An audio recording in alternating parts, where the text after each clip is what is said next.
Hi everyone, today is all about adding atmospheric light and bokeh to a pretty simple image that was shot out in the garden. So I'm going to walk you through two examples. The first one will be just a standard step-by-step, and then the second image, I'll show you how you can actually change the color of your bokeh file. So let's jump in and get started. So to get started today, I have these two images that I shot out in the garden, and I thought they were really beautiful. I was shooting them out in the early evening after a rainstorm, and so there wasn't a lot of sunlight or interest in the atmosphere. So I thought these would be great examples to add an overlay of bokeh to. So I have a file of bokeh. This is bokeh. It's the circular light that you get looking through your lens from your aperture.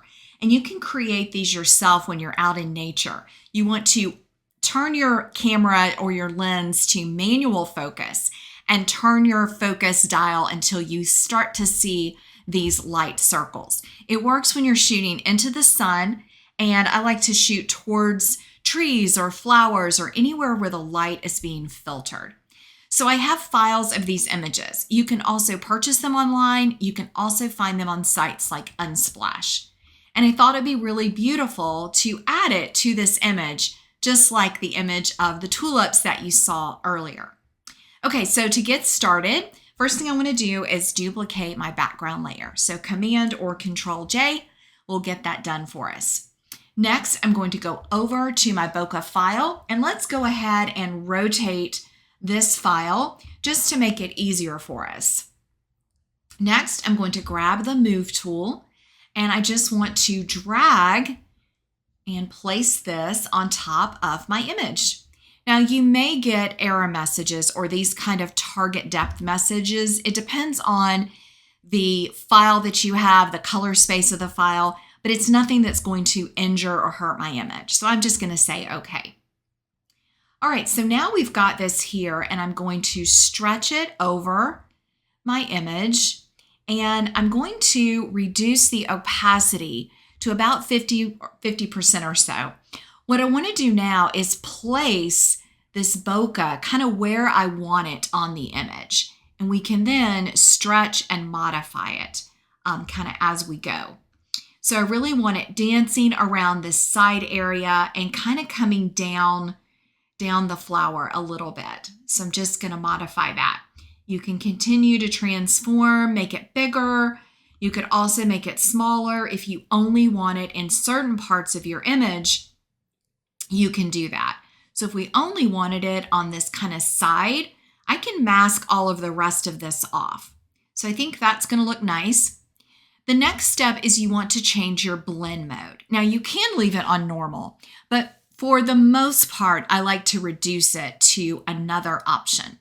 So lighten can work nice, screen is a good option, and overlay sometimes works. I think for this image, I like screen. Then I'm going to lower the opacity a little bit more because I want this to be really soft.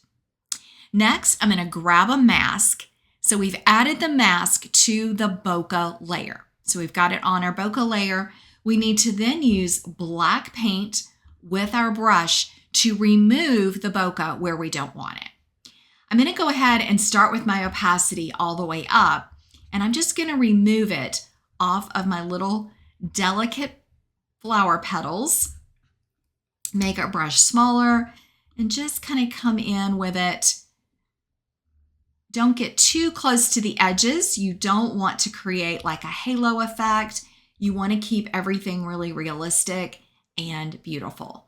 Now, if you go too far over the edge, you can flip it to white, and you can come back and replace the bokeh where you want it. So you can just use your mask to kind of go in and out and apply it the way you want it. All right, now I'm going to flip it, and I really not sure that I love this mask here. So I am going to bring back a little bit of the original color and light here. And what I may do is then take it to a 50% brush opacity, flip it back to the bokeh, and just softly bring some in And that's still probably too much, so I'm going to flip it back to black. Let's take the brush down to about 15%. And then I'm just going to slowly start increasing the brush, maybe doubling it. Yeah, I just want to soften this corner. I don't love the effect right here. There we go. But I don't want it to also look unnatural. Now let's go ahead and bring it back to white. You can see it's just kind of a dance with your brush to bring out the look that you want. Now, another step that we can do, I'm really happy with all of it at this point.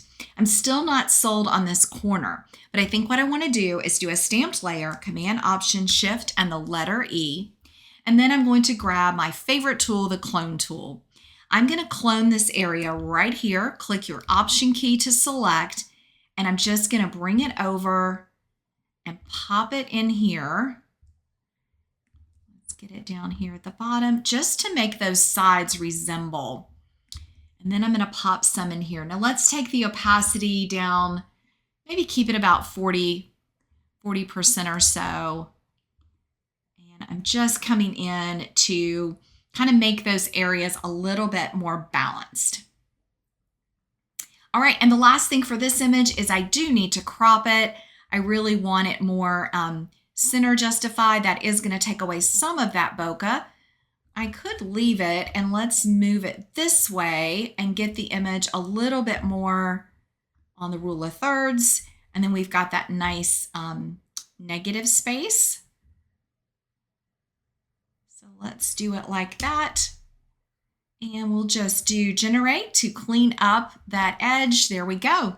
And I feel really, really good about this image. I think just the beauty that was created with adding the bokeh made a big difference. And now I'm just content aware or AI generating this edge to give that final touch of the crop and where I want it. We've got some work to do, just a little cleanup there, but I think I'm really happy. So let me show you really quick this second image, a little different take here. Now for this one, what we're gonna do, let me go ahead and get off the crop tool. We're gonna go back and I'm gonna rotate back the other way. So we will go back the way it was. Now, before I move this image in, I want to think about the colors here. It's a lot of green and yellow, and my image already has a lot of green. So I don't think I want to add that on top of it. So what I'm going to do is go ahead and I am going to convert this one to black and white. So now that we've got it converted, now I'm going to move it over to our other image. So you can always change the colors in your file before you move it over. So let's go get this file. Let's do a stamped layer. And now we can bring this over on top of our image. We're going to say yes again and okay. The file was just a different color profile. It's not going to impact my image. Now we're just going to stretch this over and follow the same steps as before. So we're going to try different blend modes. I think screen is probably going to be the one. Overlay makes it a little dark, soft light. I really like the way screen does. And then again, we're going to lower our opacity down. And now we've just got a little bit of that atmospheric, beautiful light. Now grab your mask tool. Let's start with the black brush and come in. I'm going to go ahead and take the brush up to 100%. And I'm just going to clean it up, being really careful around the edges. Now, if you like to use a select subject, you could always mask your flower out, but I find it works good to just use the brush because you can then really get your edges where they look very natural. So let's enlarge this brush a little bit. So what I'm doing is I'm going around first, and then I'm going to flip it to white, reduce my opacity to about 50%, and I'm just going to go back over the edges. This is the trick with adding an overlay so that everything looks natural.